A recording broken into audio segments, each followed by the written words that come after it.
Good morning. So we continue this lesson a little bit more. So if you remember, we talked about divisibility. So if A and B are integers, we say that A divides B, meaning that B is divisible by A, if and only if what happens, you can find there exists an integer q, so there exists a q in Z such that the number on the right is equal to the number on the left multiplied by that q. So that was just a definition, so that's good to remember. That's a mathematical way of defining this symbol. So actually we are reducing this symbol that we don't know to a symbol that we know, and that is equality. So in order to answer this is true or false, we translate it into this relation, and we know that this equality is true or false. If the equality is true, then this is true, this is false, this is also false. Yes? So let me just ask you some questions. If I know that A divides B, can I conclude that A is less than or equal to B if that is true or false? Do you think this is true or false in general? Yes or no? Yes. Yeah, it's not true in general, because you might have this situation minus. So you can have this situation. Is it true or false, this one? So you have practiced this symbol in the book as well, so you need to be fast. So is this true or false? You need to think, is this one divisible by that in your head? Yes? It's true, but then this is not true, yes? But 2 is not less than or equal to minus 6. This is not correct. So in principle, this conclusion is not correct. But if I want to make it, well, of course, you have a good idea, because when you say that this number divides that, it means that somehow this number should be smaller than that number. So that's not totally wrong. But at least this example shows that this is not reliable in general. But can you, do you know the remedy? Can we solve the problem a little bit so that this becomes true? Yes. What can I write here for A and B? So that in this form it's not totally true, but what should I write? Yes? Yes? Maybe it's true if it's a natural number. It's a natural number, or, so let me write here, A and B are non-zero integers. So I allow for them to be negative. That's now, but the point is that if you want to conclude something true out of it, it is that the absolute value of the left-hand side should be equal to the less than or equal to the absolute value of the right-hand side. So be careful about that. And this doesn't go the other way around. So this is not true. So if A divides B, if you want to, you can conclude that the absolute value on the left is definitely less than or equal to the absolute value on the right, but not the other way around. Another thing that I want you to know is that so for the time being, because I don't want to distract you about zeros and things like that, so let us assume that A and B are integers and non-zero. So because there were some differences between my presentation and the one in the book, so to get rid of that, because that's not an important thing, so let us just try to talk every time that A and B are integers but non-zero, so to be on the safe side. Okay, so another thing is that if I know A divides B, do you think I can conclude that A also divides negative B? Can I conclude that negative A divides B? Can I conclude that negative A divides negative B? Which one of them is true, if any? So I know that B, so I'm just trying to give you some, I'm just refreshing your memory to be able to warm up, yes? So which one do you think is true? Or both of them, all of them, none of them? Yes? The last one is true, yes? The last one is true, but what about the other ones? Because this is the way we think about equalities. When you multiply one side of an equality, then you have to multiply the other side as well to keep the equality working again. So if I know that a number A is equal to B, if I ask you, can I conclude that negative of A is also equal to the B itself, it is clearly not true in general, yes? But if you conclude that negative of A is equal to negative of B, is it true or false? In this case, it is true. But then when I come here, so I mean that if you think in that way, but of course, this is not the same thing. So I cannot say because this works for equality, I can conclude that this also works for this relation. We have to check it out. But I mean, intuitively, it seems to be true. In this case, all of them are true. Okay? So I would say that if A divides B, this is true, and, so this means and, this is also true, this is also true. So this is a little bit, you have more degrees of freedom, yes? Either you multiply the right-hand side, but do not touch the left, or if you want, you can decide to multiply the left, but not the right, or if you want, you can multiply both of them. So it depends which one you need. All of them is correct if this is true. Why is that? For example, if you tell me this, I can conclude there exists a q in Z such that the left-hand side, the right-hand side is A times Q. Okay, so if I want to prove this, what is the motivation? If I want to prove this, I multiply everything by minus A, by minus sign, and then I am done. Do you agree that from here I can conclude that minus A divides minus B? I want you to be quick to understand this conclusion is correct. Yes? A number is an integer multiple of another number. So the number on the right and the number on the left is divisible by the number of it. Yes? But I can also do the same thing.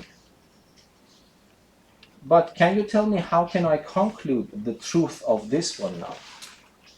Because in this one, I have something to do with minus A, but I have to do something with B itself. But unfortunately here I have minus B. So what can I do?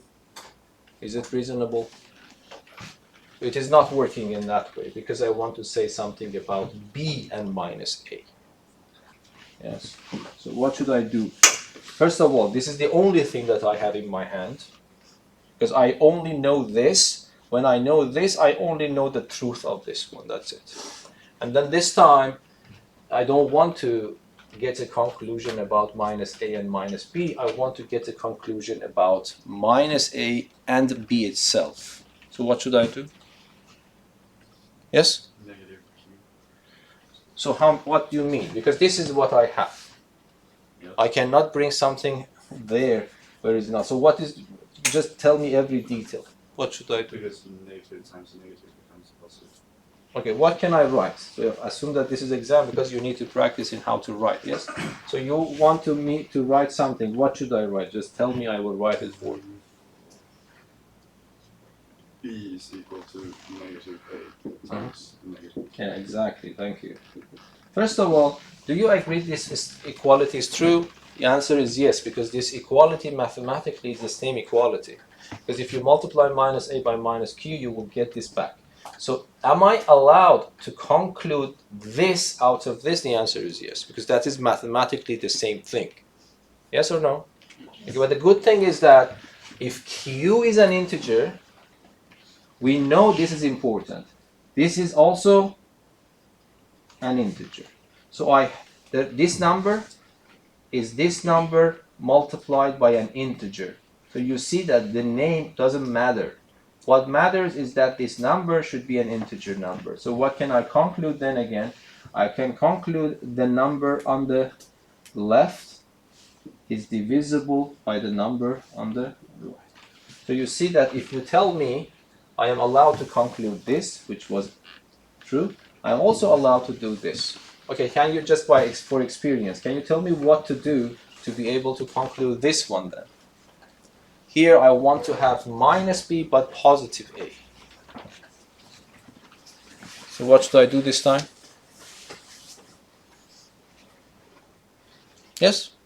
Well, you could write minus b is equal to Minus AQ first. Because when you write minus, you don't have any choice. When you put a minus here, you have to put a minus there as well. But, I guess q would be negative. no, but tell me how to write. So I write minus b, and on the right hand side, instead of writing minus a times q, what do I write? A times minus A q. times minus q. So I just want you to understand, because these things seem ridiculous sometimes, why we are just playing around with negative signs, but I want you to understand the logic, yes? I want to conclude something about a and minus b. So I have to make it appear, and then I should be sure that this number is an integer. So it is an integer again, so then I can conclude that a divides minus b. Okay? So for example, if I give you a divides b, which one do you think is correct? I take 5, for example. So let us talk about this. I want you to develop this intuition to be able to answer this quickly. Okay? But it doesn't matter, it takes time. So you see here, I guarantee that a divides b, and I am asking you which one, if any, is true.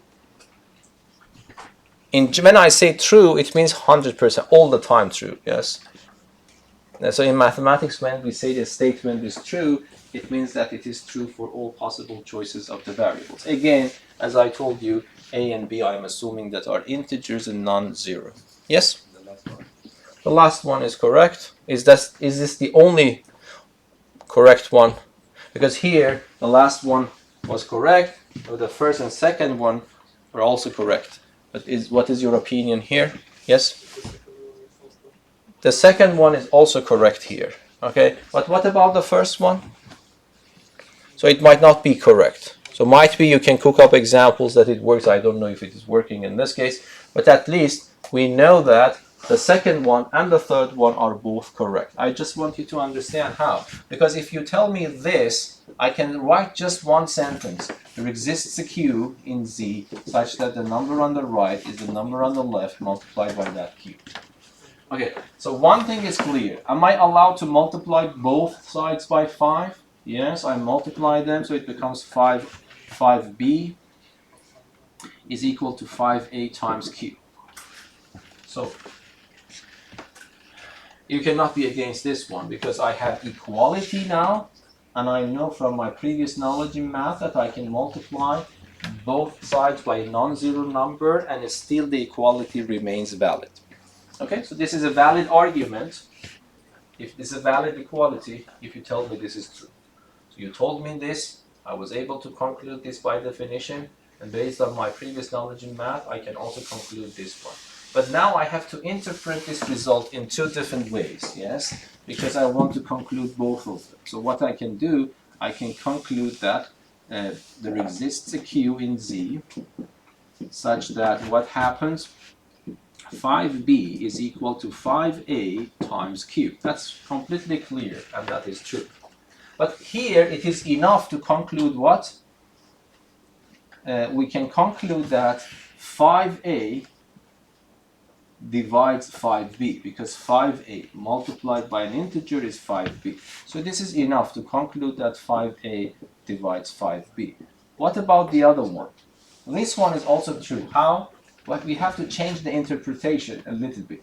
I need 5b, so it motivates me to keep 5b, but I want to say something about a. So this seems that this factor is an extra factor, I don't need it. So how can I absorb it? I can absorb it to the other quantity there, because that's also valid. So I just write a and then multiply it by 5q. Yes? So I put 5, instead of having 5 here, I know that 5a and q are being multiplied, so it doesn't matter if I write 5a multiplied by q or if I write a times 5q. Be careful, I am not changing the mathematical sentence. That's exactly the same thing. But now, if you tell me that this q is an integer, can I conclude that this is also an integer? Yes, because if a number is an integer, 5 times of that number is also an integer. Now what is the interpretation here? You have a number multiplied by an integer equals to another number. This means that a also divides 5. Yes? But one thing that I want to make clear again, so you see that this is true, this is also true. But what is your opinion about this? If you think, can I interpret this in a way that I can also prove this? Because the only thing that I have in my hand is this one. I was able to manipulate it so that I can conclude that one. I was able to manipulate it to be able to conclude this one. 5b on the right, a alone on the left. But do you think I can manipulate it in a way that 5 and a comes together and b is left alone? Yeah. No. Okay. So apparently it seems, and the answer is no. But if you just stop and say no, I cannot agree with you. So this is important. If you want to prove something, you have to have a mathematical argument. But if you want to show that no, something in general is not true, you cannot say that this is not just true. Because, for example, you might say that, okay, I multiply this by, because I want to keep 5, so let me divide by 5. So let me write like this, for example. You give me this, and I would say that I would write b is equal to 5a multiplied by q over 5. First of all, tell me, is this conclusion true or false? Yes or false? True or false? True. Yes, because what happens, 5 and 5 will cancel out and I will get the same thing. So if you tell me this, I am allowed to conclude this. But now tell me, am I allowed to go to the other step and write 5a divides b? Because still I see that 5a is multiplied by a number, it is b. Do you think the last implication is also true? No. Why is that? There's no guarantee that q over 5 5 is an integer, yes? Because q over 5 might be a non-integer. For example, we don't know anything about q. It might happen that q is 3. But then 3 over 5 is not an integer. But if you write this, you will get 0 points. Yes? Because, who knows? Because you are telling that this, so the only thing that you are telling me is that this method is not working. Yes? Okay. So you might get this objection that might be there is a genius guy that somewhere in the future can find some way, which is not this way, but they can prove that this is true.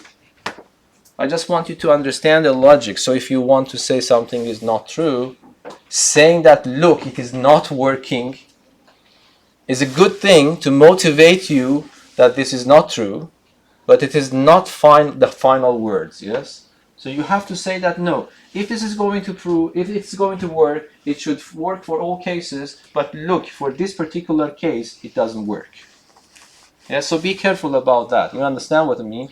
So this is good because if you do this scratch paper, you'll realize what the problem is. Okay? But if you just write this and say that, okay, because there are no guarantees that q over 5 is not an integer, I also agree everything that you are saying. But the only thing is that might be someone can find a different proof which does not need this. And then you have to say that no, this is not me that I cannot prove. Even if you are genius, because of this reason, you will not still be able to find the proof.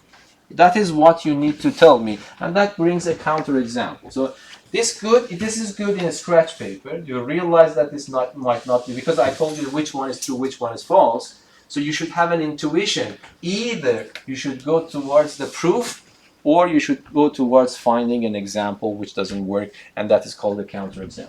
Okay, so this is good in a scratch paper. Now we realize that apparently it is not going to work. Okay, so I will give you another example immediately so that make this more clear. Okay, so now finalize the problem. So this was true, this was true. Now do you think this is true? If you want to say no, you cannot bring that line that I told you. I just want you to understand this. Forget about everything else. I'm teaching you mathematical logic here. Not mathematical, just the logic, yes? So, what we want to show is to give an example. So it means that, for example, you tell me A is 2, B is 4, for example. This is a good counterexample, yes? Why? Because I am respecting this. 2 divides 4 is true, but 5A is how much? Is 10, and B is 4. And you see that 5A 10 divides 4 is a false statement. So you should write something like this. No, this one is not true, because if A is 2, B is 4, A divides B, but 5A does not divide B. That's something like this. You need to write it down. For example, still if it is not clear, let me ask you some question.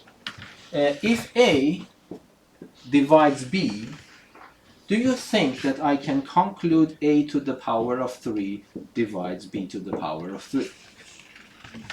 Yes or no? Yes. Okay, let us prove. If you say yes, let us prove it. How should I prove that?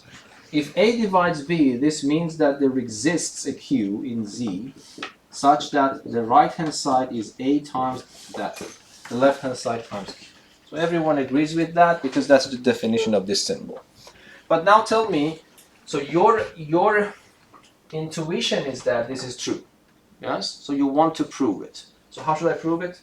I look on what I want to get. I am involved with cubes of these numbers. So it motivates me to do what? I just say it, yeah? Cube there. Yeah, raise both sides to power 3. So this means that there exists a cube in Z such that B to the power of 3 is, if I raise the whole thing to, let me just be a little bit strict here. So in principle you have to do something like this, but again mathematically this means that there exists a Q in Z such that B to the power of 3, and then we know the rules of powers. So A times Q to power 3 can be written as this one.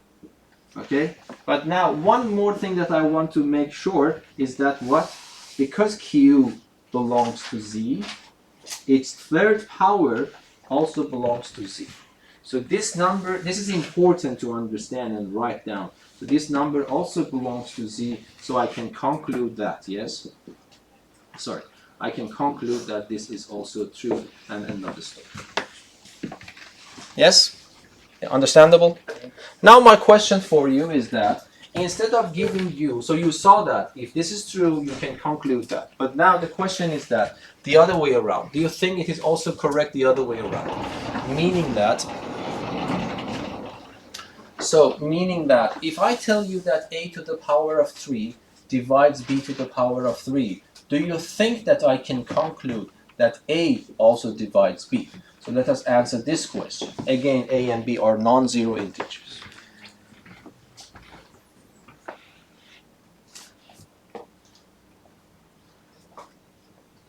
This is a good example to show what I wanted to tell you there is actually relevant. So let us try to go to a scratch paper. So what can I do here? So when you tell me that A to the power of 3 divides B to the power of 3, okay everyone, what can I write here based on definition? I can write there exists what? A Q where in Z such that what happens? Such that what? What I'm going to write? I'm going to translate this symbol into equality symbol. What can I write? Come on, say something. Yes, what can I write? You don't need to raise your hand, just say it. Okay, so rule B cubed is equal to A cubed times cube. Yes. So I hope that everyone agrees with that. Yes? But now, when I look at what I'm going to show, I see that I have A and B separate, A and B, not their powers. So it motivates me to do what? Cube root. Take the cubic root, yes? That's good. So there exists a Q in Z such that the cubic root, let me be patient and write this patiently.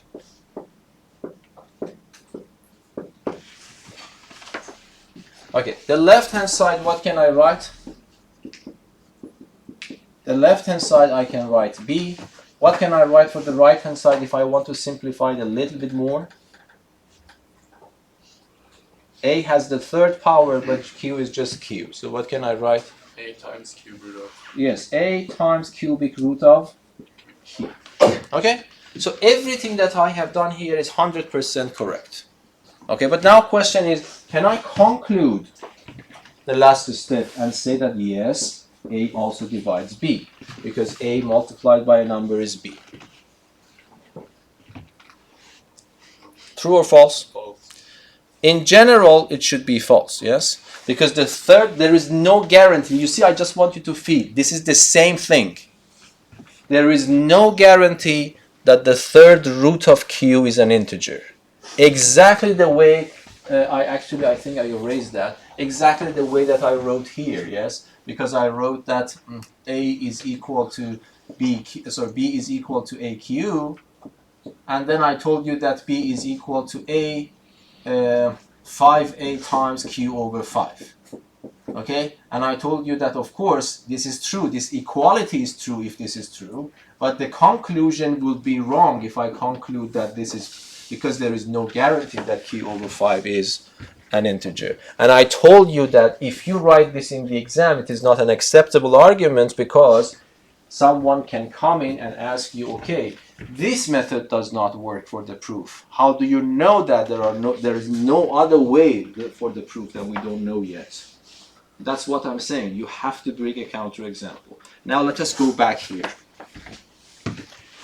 Let us go back here. So you see the last statement, this cannot be concluded because there is no guarantee. Exactly, you see I'm using the same sentence.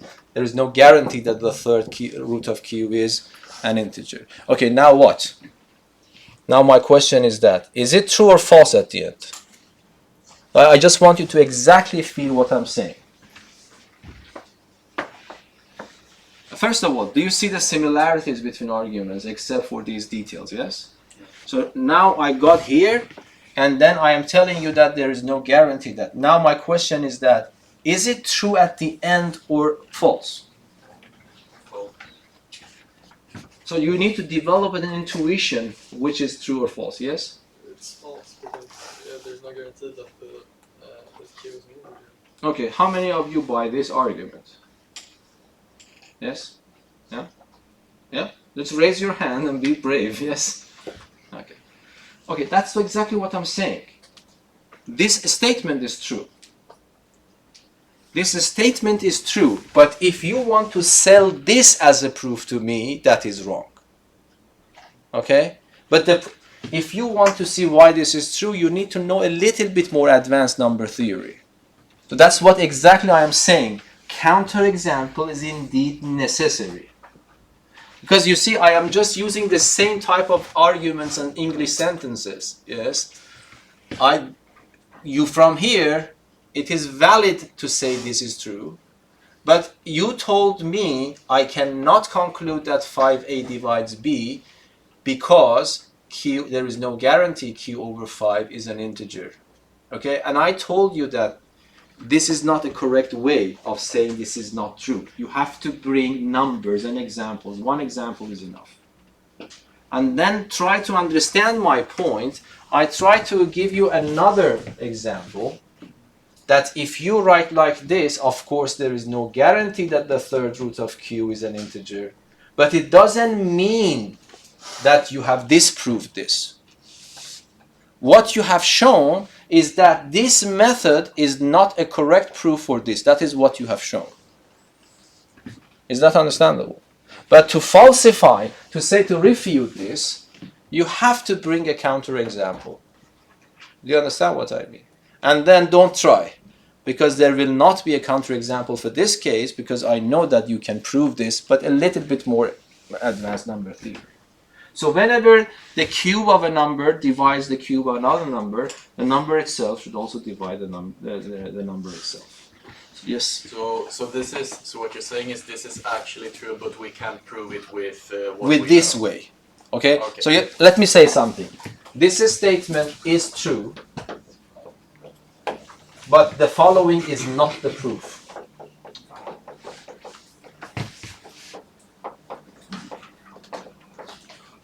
Is not a proof. We don't have, by the way, the proof. because some people might have different ideas about how to prove them, and sometimes we have more than one proof for a given statement. So I don't know. So I just want to see that you understand that counterexample to refute something is indeed necessary. You cannot do this and say that, okay, Babak, there is no guarantee that this is an integer. I agree with the sentences that you are saying, all the sentences. But you say that, okay, then this is false. The last I don't agree. Because this shows that this is not a correct proof of that one if it doesn't guarantee that this is false or it doesn't guarantee this is true. But then, if you think still it is false, you have to bring me a counterexample. And I'm telling you, don't work because this is true. Yes? Is that clear? Okay. It's good to know about this as a rule if you want to solve problems a little bit quicker. So you say that if n is a natural number, a and b are non-zero, and if a and b are integers, then both sides are true. So a divides b if and only if a to power n divides b to power n. So you see I have put a double-sided arrow here.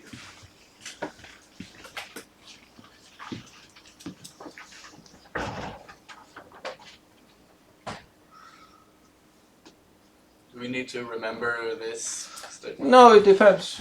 No, I don't think I told you that I will give questions along the So every proof question you give us, we'll be able to prove or disprove with our current knowledge. Yeah, so might be some of the questions in the books are also hard. I will try to make them clear, but yeah, you don't need to have them in your memory. By the way, it's not hard to have some of them because intuitively you will be able to discover if it's true or false, except some minor things. So you have to remember those minor things. Okay, let me ask you another question. So because this is, you know that in Math 4, the first chapter is actually omitted, yes? So because that was about math reasoning and things like that, they have moved this. So this part that I am teaching, I am using number theory to teach you how to prove things in mathematics. So that is more or less the first chapter in Math 4, okay? So what do you think about this? So if I have A divides B, again, A and B and whatever number that I bring in are integers but non-zero to be on the safe side. If I tell you that A divides B, and if I tell you that simultaneously another number C divides D, which one do you think I can conclude, if any? Can I conclude that A times C divides B times D? Can I conclude that A plus C divides B plus D? Because I just want you to understand, if I have equalities rather than this divisibility relation, do you think which one is true then? If this is equality instead of divisibility, is this true? Equality, equality. Which one is true if that's equality? Both of them are true, yes? Because you can multiply. So if I have A equals to B, and I have C equals to D, and I tell you that A, B, C, D are non-zero numbers, you can, if you want to, you can multiply A and C and conclude that the product is the product B and D. If you want to, you can add and conclude that, yes? I'm trying to tell you that because these relations are true for equality sign, don't take them for granted that they are also true for this one. Some of them are, some of them are not. You have to have evaluation. So that's not because I know that this is true for equality, it should also be true for divisibility. No, you have to double check everything. That is what you need to learn in mathematics. In mathematics, when you say something is true, it means that if something is exactly that sentence, that is the same thing. You can rely on it. But if it changes 1% or even, I don't know, a very, very small percentage of that deviation, then there is no guarantee. You have to check everything from scratch again. That is the intuition that you need to develop if you want to work in mathematics. It's more or less like the codes, yes? If you change a little bit in the code, the whole thing might change, okay? So you have to redo everything again. So. Okay, now, intuitively, I don't want you to lose your intuition, because intuition is also a good thing in the hand of mathematicians. But, so, I don't know. Do you have any intuition which might be true or might be false? Yes? I think the last one's false. This one? There is no last one here, so there's nothing here. Okay, forget about this. So you say this is wrong. Yeah. This one is true. Yeah. Okay. I So- mean, it just feels like. Okay, good. But so I think your intuition is correct. Okay, so but if I want to prove this, so you have this intuition that I have to go and follow and find a proof, but here your intuition tells you that this is not probably true. So then instead you have to go and find a counterexample. Yes, if that's the intuition. But of course the problem might be hard and you might be mistaken. But this is how it is. I just want you to understand how you have to think. Okay, so let us do that. You are right. A divides B and C divides D. We want to conclude that this one is true. Okay, how should I do that? I have to translate this. I would say there exists a Q in Z such that what? The number on the right is equal to the number on the left multiplied by Q. But what can I write here? There exists a Q in Z such that the number on the right is equal to the number on the left multiplied by Q. How many of you agree with this, what I have written? Raise your hands and be brave, yes. There is a flaw there. Yes. Work on your memory. It's extremely important because I mentioned this. When I say, you will probably remember what I said. What is the mistake? You use Q twice. Yes, I told you that when I use Q, I am forcing the number here and the number there to be exactly the same because I am talking about one single problem. But is there any guarantee there? No. Because you say that because A and B and C and D are quite different numbers, it might happen that they are really different numbers. So there is no guarantee the Q that is working for this case for A and B also works for this one. So in principle, this is extremely important to change the symbol. I don't know if you want to change a letter, but I usually prefer to put a prime there and don't mistake it with derivative, nothing to do with derivative. So this is the correct way of writing. But when I say Q and Q prime, be careful, this is a convention in mathematics. It doesn't mean that I am forcing them to be distinct. Because they can be the same. I can have two different variables. For example, if you have x plus y equals to 2x minus 1 equals to 0, if you solve this system, you will get x is 1, y is 1. Even though I am using different names, but I'm getting the same value. So there's nothing wrong with that. But if I use x, q here and q here, I cannot say that, okay, I write q here, but this q might be different from that q. This is not valid because when you write, the people reading your work, they have to understand that's the same q you're using. So if you mean that's not, you have to appreciate the difference. Okay, so far so good. But then my goal is to prove this. So what is the motivation behind that? So what do I need? I need the combination of A times C somewhere. I need the combination of B times D somewhere. Because I want to conclude something about AC and BD. The way that I have written so far, A and B appear in one equation, C and D appear in the other equation. And I do not have A times C or B times D. So it motivates me to do something because I want to have this and I want to have this somehow. So what can I do?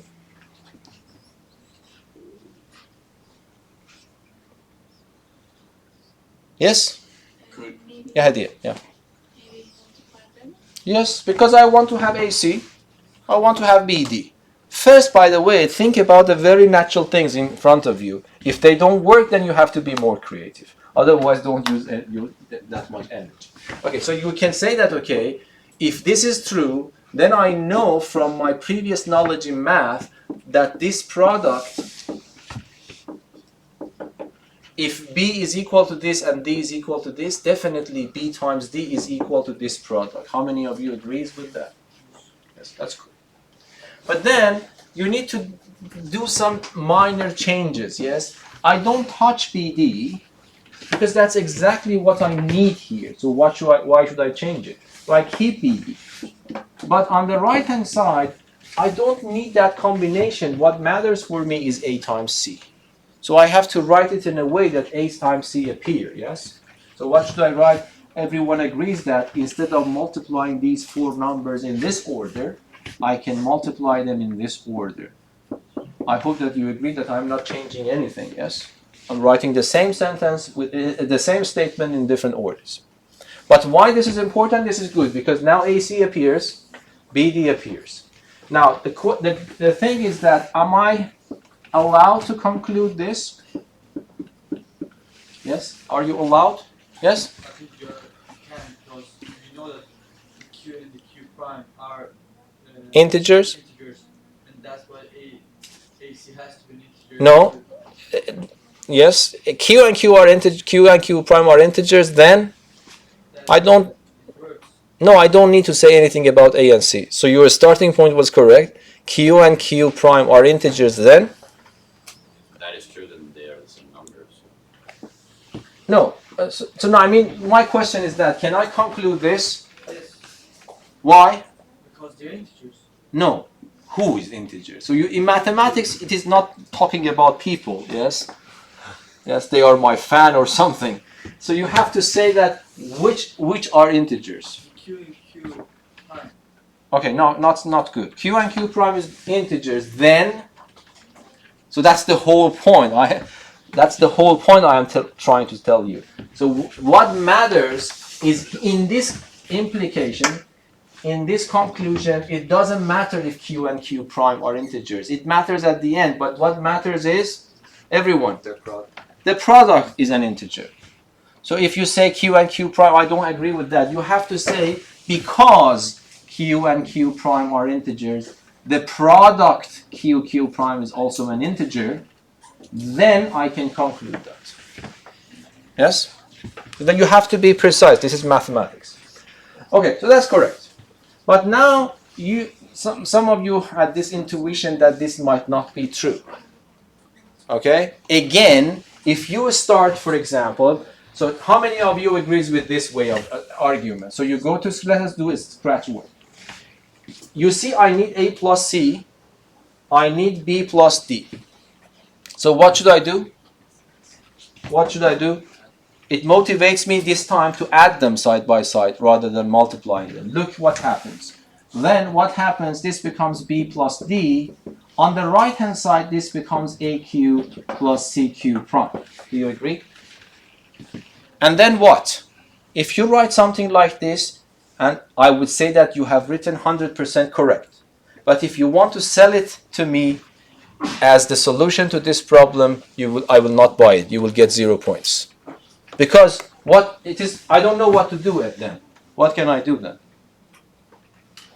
Because this happens, you cannot say, because there is no way that I can have A plus C next to each other, so it is false. Do you understand? If you bring this argument, this is not a correct argument. Do you understand what I'm saying or not? Yeah. Yes? Okay.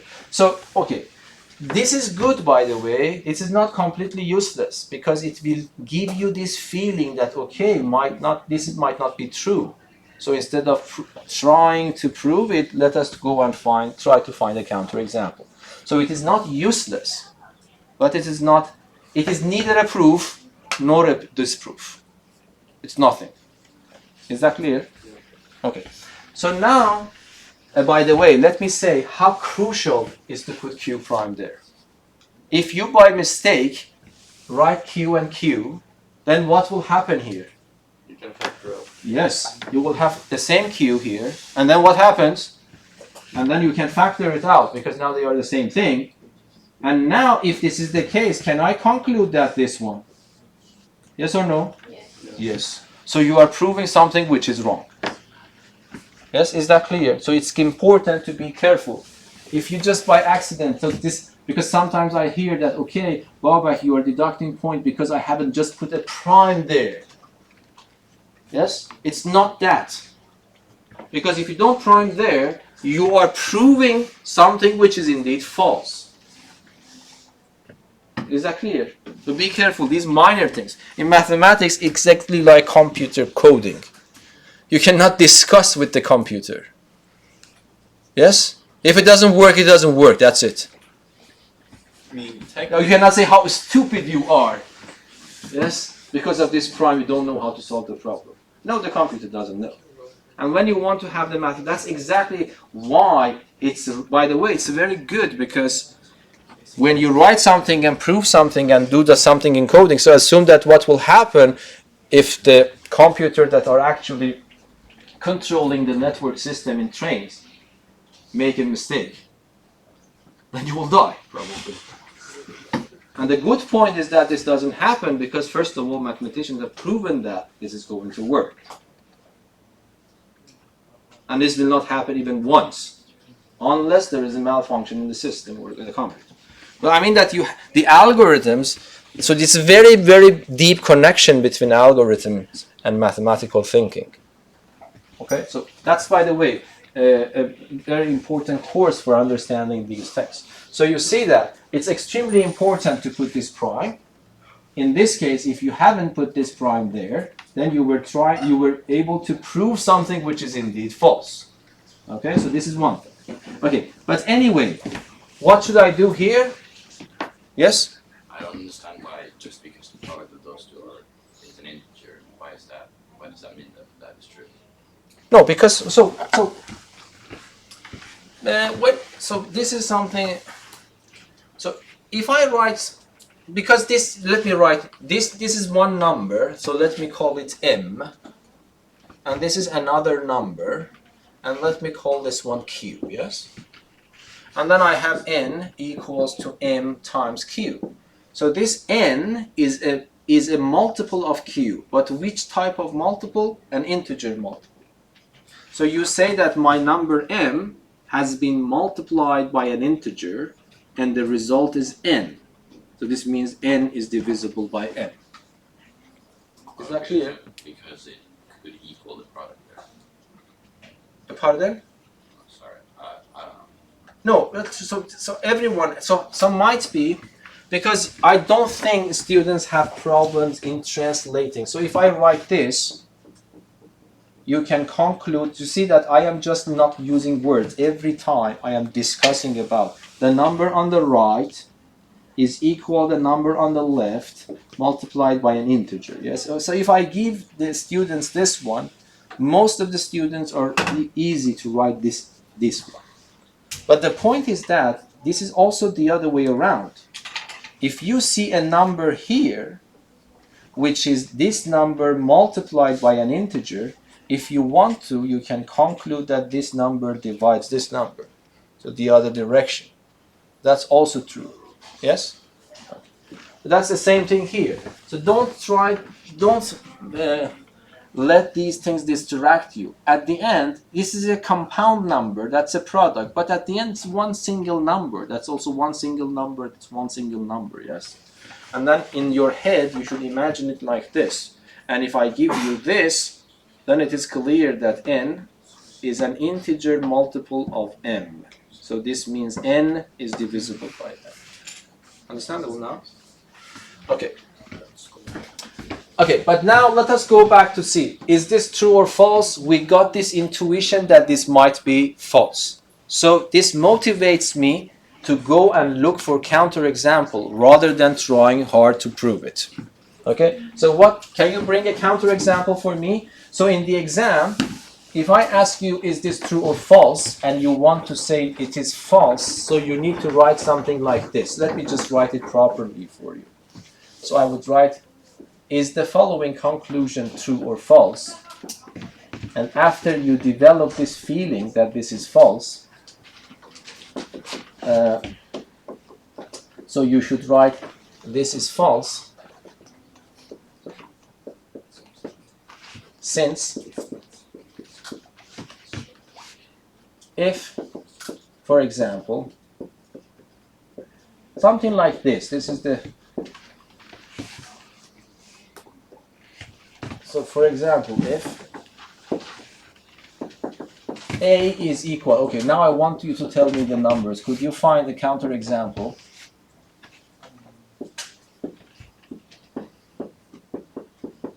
Then, so this is the format that you have to respect. Then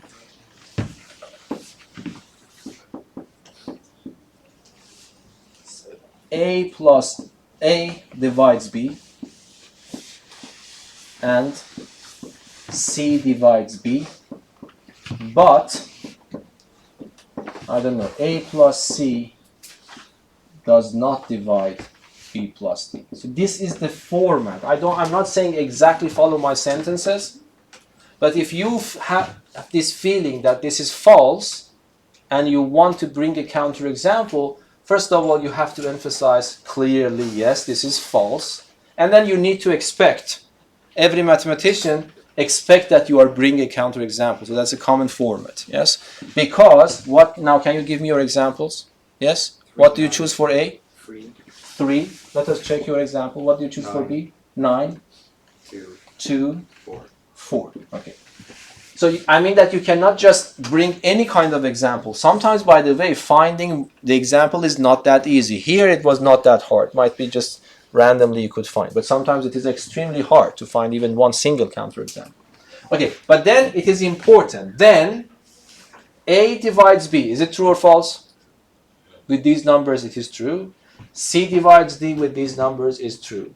But A plus C is how much? 5. B plus D is how much? 13. And 5 does not divide 13. So this is a counterexample. So that's correct. So you brought me numbers so that these two are true, but the conclusion is wrong. Yes? Because I have seen a student sometimes just bring examples that this is false. This is not going to work, you know. Is that clear? You just give me an example that this doesn't work. I don't know, can I cook up an example here for you? For example, let me write 2 plus 3, and then let me write 5. It is, for example, 7 and 10.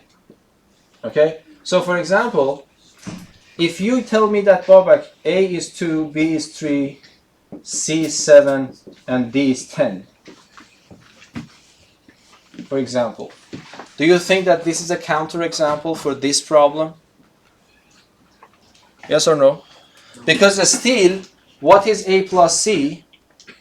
A plus C is 9, and B plus 3 is what? B plus D is how much? 13. 9 does not divide 13, I agree with you. But even though 9 does not divide 13, I will not accept this example from you. Because, why?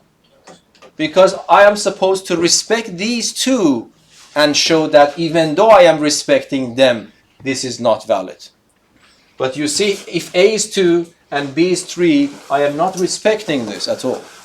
So it's not a counterexample of this. Is that clear or not? Yes? Okay. So these implications have some assumptions and some conclusion. If you want to show an implication is not true, you have to bring an example that respects the hypothesis, it respects the assumption, but it does not respect the conclusion. Then it is a counterexample. Is that clear or not? Okay.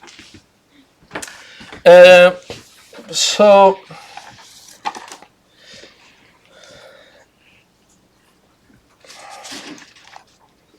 okay, now let us do a little bit more interesting problems here. Let us see how you can think about them.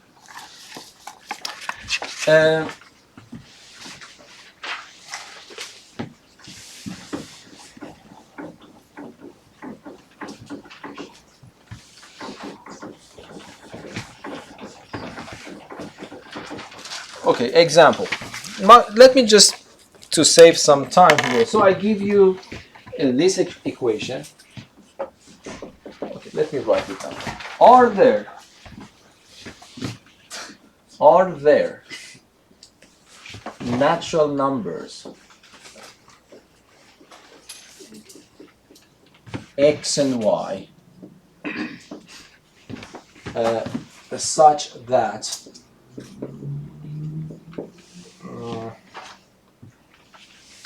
63 times x plus 91 times y is equal to 500.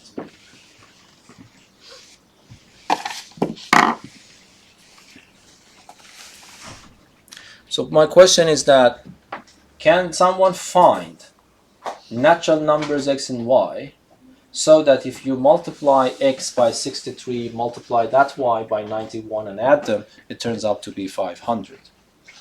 Yes.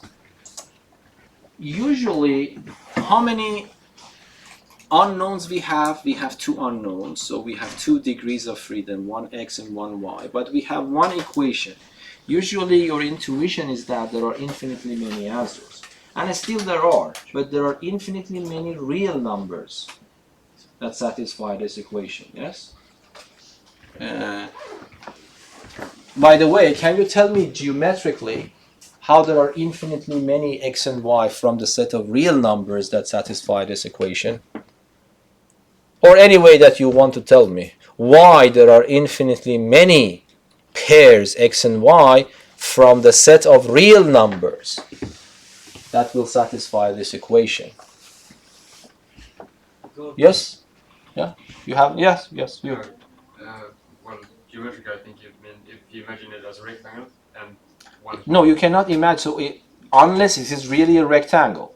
Okay, but then in any case you can make. No, is it a rectangle? No, because you just let us stop.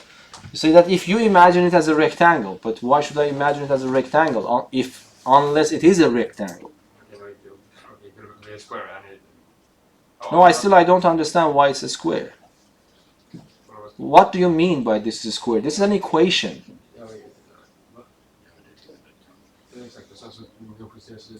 Vilket imagine, alltså gör det till vilket rektangel. So, yes? I just think go in the first lesson that you just power of 2, and then you prove that x to the Pythagoras theory, put it to the numbers. No, I don't understand why you are connecting unrelated things together. So I don't understand. So forget about. I told you appreciate your memory, but not in the wrong way. Yes. So This is what I want you to learn. I'm asking you, why do you think there are infinitely many pairs x and y instead of real numbers that satisfy this equation? You need to be able to convince me at this level. 100% true. So I mean, what you are saying, you should believe in it first. Yes, Gustav? Can't we make a function out of this? These are so. I don't want to have ideas. I want concrete answers. It means that is your responsibility to cook up your recipe in a way that I can eat it. Okay, Not just you're giving me the vague ideas. Okay, if I actually put these things, spices and spaghettis in one pot, it would be a food. I don't know. If you cook it for me, then I will taste it. Okay. Yes. Again. We make a function out of this, and that creates a line, and on that line there are infinite points. Exactly. That's a very, very good answer. So I would say, if I want to correct it a little bit, don't bring things that are unrelated. We don't care about functions here. So we know that this equation represents a line. If you don't know that, go to Math 1C again. So everyone should see this geometrically as a line. And how many points are on that line? Infinitely many. But why this problem becomes interesting now for us? Because we are not looking for all the points on the line. We are just looking for the points, if possible. So the x and y coordinates are natural numbers. Is that clear? First of all, because I am interested in natural numbers for x and y, if you want to interpret it geometrically, it means that I am limiting myself to the first quadrant. Okay, now my question is that, is it possible that I find a point on this line, if I draw the graph, so that the x and y coordinates are simultaneously natural numbers, which is not trivial? You might say that, okay, there are infinitely many points there, so I should be very unlucky that even one of them are not integers. Yes, in this case we are really unlucky, because it shows that don't look for it, you will not find. I want you to understand, this is not a trivial problem. Do you understand what I mean? There are infinitely many points on the line. We want to guarantee that if you go from the left of the line all the way to the right of the line, you will not even find one match. No science can do this for us. Only math can do it for us. Because we have to have an argument that don't look for it. For this reason, you will not be able to find it. But tell me, what is the reason? The reasons, as I told you in discrete mathematics, are usually extremely simple to state, but hard to come to mind. Okay, why is that? You have to be a little bit good of sense of numbers. I intentionally made the numbers a little bit big. I hope that is not beyond your mental calculation abilities. Yes, do you want to say something? So I don't know if it's a complete solution, but maybe like it's in the right direction. So if we take Gustav's idea of turning it into a function, and if it's a line, since if we move 63x to the right hand side, then it will be 91 y is equal to 500 minus 63x. The 63 times x would be the slope. So, and since it's negative, it would be, the line would be going down. Okay, but there is no guarantee, because I understand what you are saying is correct, but the conclusion I don't understand. Because you are right, it becomes a negative slope or whatever, so the line is in this direction, yes? But still there are infinitely many points. Yeah, but so essentially, knowing that, we could also prove that that there's no point of the line reaches the first quadrant. And we know that this is a first I think step. this is going to work. It's a first step, because if it were positive, if it were going up, then at some point it would reach the first quadrant, if I understand correctly. But since it's going down, there's a possibility that it will never touch. No, the first first of all, quadrant. I don't know what the numbers. So if you want, we can also use GeoGebra to draw that. So one thing that is clear. So this line should be something like that. If, for example, if I give y equal to 0, x becomes this number divided by 63, somewhere, for example, around 8, for example, here, yes? And then if I do the other way around, it would be 500 divided by that one, it would be a little bit smaller. And then if I draw that line, this is my line, more or less. Yes? If you want, I can give the exact values. The exact value here is 500 over y is 0, 63. And then here, it is what? 500 over 91. It could be an interval where it works. But of course, you can say that, yeah, this is good actually, by the way. You can say that there are not that many integers here. I can look for them. If one of them work, it is working. If none of them work, it means that I've shown that there are not. It's a good way, by the way. I didn't think about this. Yeah, but like what I was trying to say is like this could be in the right direction, because if the slope was positive, then the line, then there would be infinite, because the line would eventually go up and Okay, infinite. but by the way, I can make this problem again hard. I can say, are there integer numbers x and y such that this happens? Because by saying integer, it means that I am allowing negative values, and still I can go forever. Yes? So let us just do that, okay? Yeah, that's a good point. You see, I'm also learning, yes, it's better to design the question in that way. Are there not integer numbers? Because now, still the problem is not that simple, yes? In the case of natural numbers, because how much is this one? This is below 8, I think. It's below 8. So between 0 and below 8, there are not that much cases. I can just take them and then check them one by one. Yes? So in mathematics, the problem arises when there are infinitely many cases to check. This is hard. Because even if you have supercomputer, the time is not enough for checking infinitely many cases. But if you have finitely many cases, the problem is more or less solved. So you are right. Let me change it to integers and then ask the same question. Now the question is that we don't know what is happening for this line, but do you think there might be a point here whose coordinates x and y are both integers? I just want you to see that it's not trivial at all. But by a very, very simple argument, you should say no. It is not possible. What is that simple argument? Which is related to our lesson, by the way. I am not giving an example which is not related to the divisibility idea here. Okay, let me give you a hint. So about 63, probably you know a product to be 63. But what about 91? So this is 9 times 7. What is this one? 7. Pardon? I said, never mind. 13 times 7. Okay, then I want to wait for it. So why this is helpful now? 63 is 9.7, 9 times 7, 91 is 13 times 7. Now, who wants to do the answer? Because now it's extremely simple.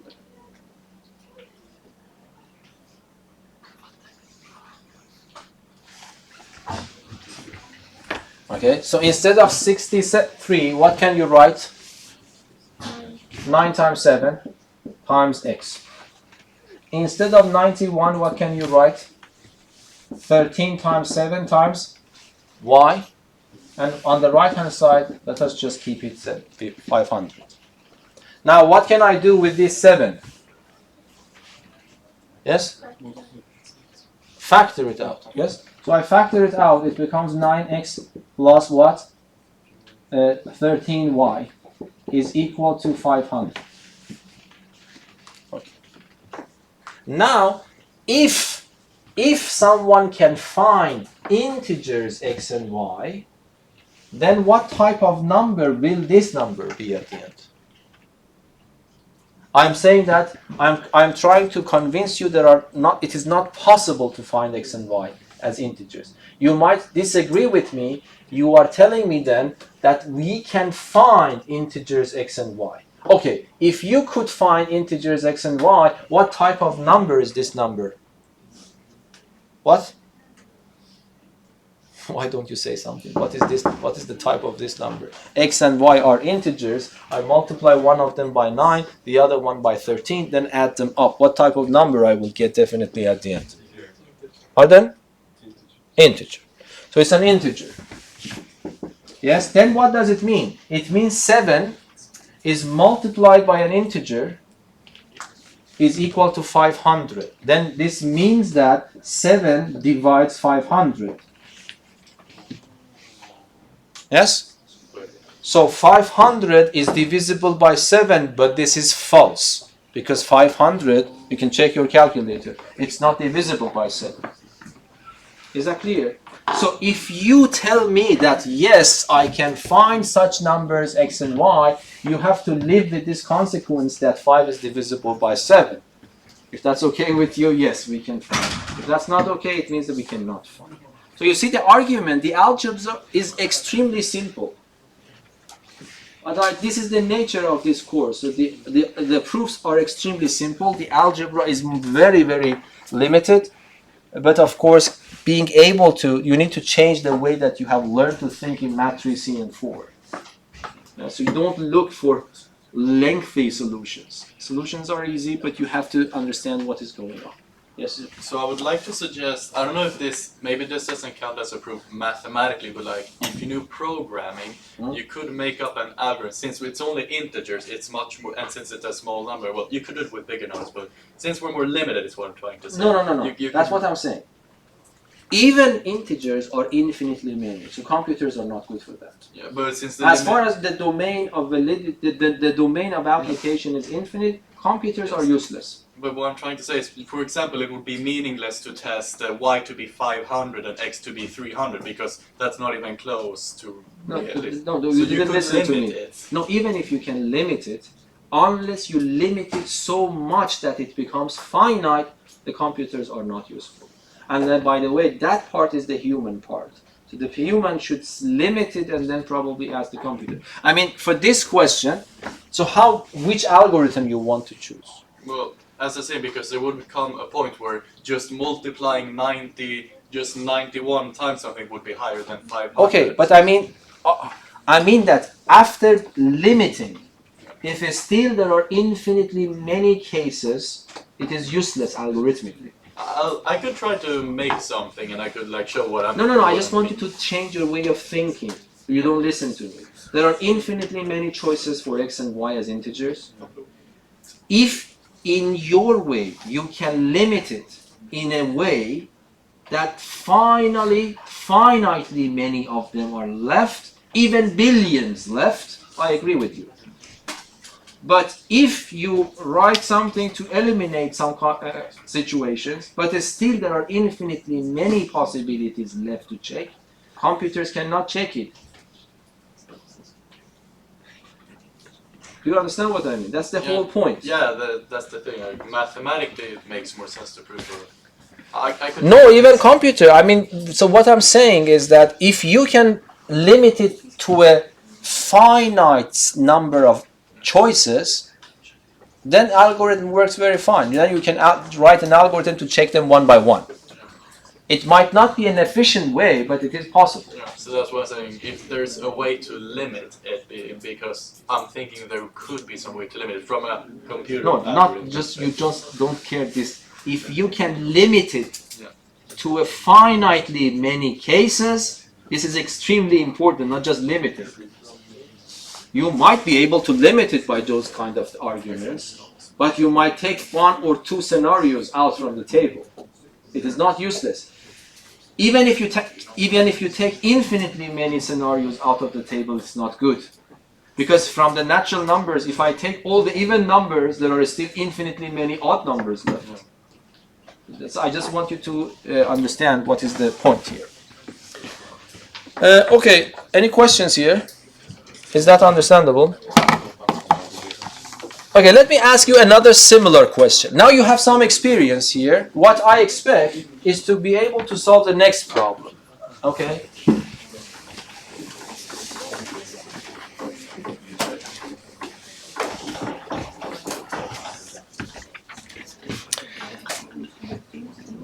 Are there, so another example, are there integers x, y, and z such that,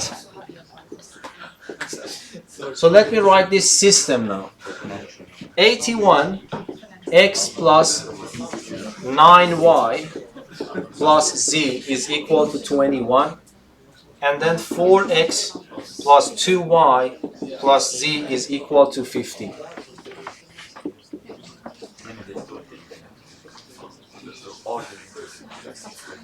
Okay.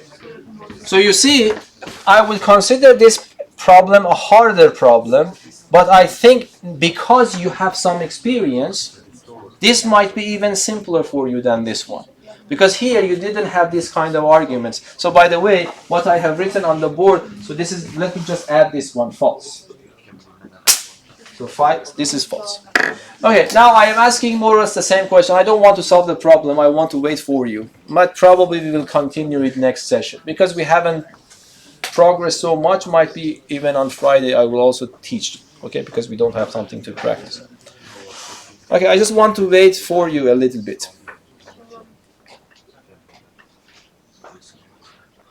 Okay, now you can tell me. So since there are two equations, yes, one on the top, one on the bottom, yeah, you could subtract the bottom equation from the top one, okay. and that becomes. So let us just do that. If your method, so first of all, tell me, is it true you can find or you cannot find? Because they are asking you, are there integers? The answer to this question is yes or no. If yes, you need to find them. No, you want to say no. Okay. Now I want to hear from you. Okay. Yes. So you subtract them. Yeah, So it means that you multiply this in your head by a minus sign and add it to the top one. So this becomes how much? 77x. Plus And then 7y. 7y. These z's are cancelled, and on the right hand side I have 6. And then what you do is you find, you make 77 a factor of. So you factor 7 out. You don't need to do that. You factor 7 out, it becomes 11x plus y is equal to 7. So the way that you have to write, you would say no, there are not integers x, y, and z such that this. Why? Because if there are, then you have to admit this, you have to admit this, and now because this is an integer, you have to admit that 7 divides 6. But this is not possible. Is that clear? So it means that this is very good, by the way. So, but this is geometrically hard, because if you go to 3 dimensions, that's a plane, that's also a plane. This is the intersection of 2 planes, which becomes a straight line, but in a space. But we want to show that there are no points on that line in a space with integer coordinates. So you see that, so it might be a very difficult questions because we have a lot of possibilities in front of us, but this argument is actually a very simple argument. Yes? But now let me ask you one question. If it turns out to be 7 here, 7 divides 7, it doesn't guarantee that yes in that case, because 7 divides 7 is a true statement. Be careful. So even if this is working, so it means that you haven't been able to reach to a contradiction. When you don't reach to a contradiction in the way that you have chosen, it doesn't mean that this is true. Okay? Do you understand what I mean? So this is exactly the other side of the coin. So if you don't reach to a contradiction, it doesn't mean that this is true. It might happen that you couldn't find a contradiction. Your method is not capable of showing you the inconsistency. So it is exactly the same thing as counterexamples and proofs. Is that clear? Okay, so I mean, this is very important to think about these things wisely. I will continue a little bit about these kinds of problems. That is the goal of this course. So you have to be able to understand and write properly in a mathematical sense. Any questions? Thank you very much.